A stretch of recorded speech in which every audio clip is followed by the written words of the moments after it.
Why did President Trump claim he was never at fault for the deadly strike in Iran?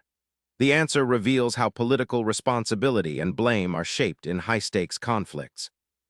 In January 2020, President Trump authorized a drone strike that killed General Qasem Soleimani, a top Iranian military commander.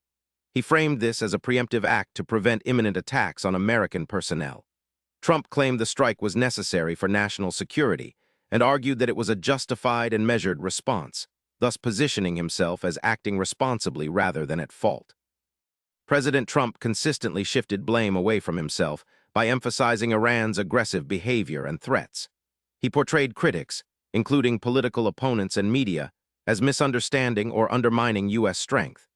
This tactic helped him avoid personal fault by framing the strike as a forced necessity rather than an error or provocation.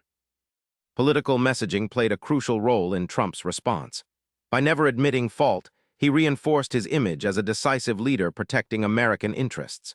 This approach helped rally his base and deter adversaries.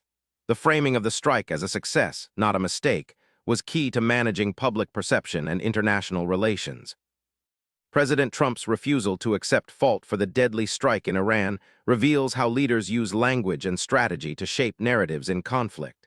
Understanding this helps you see beyond headlines and grasp the complex politics behind global events. For more surprising answers to questions you didn't know you had, hit subscribe now.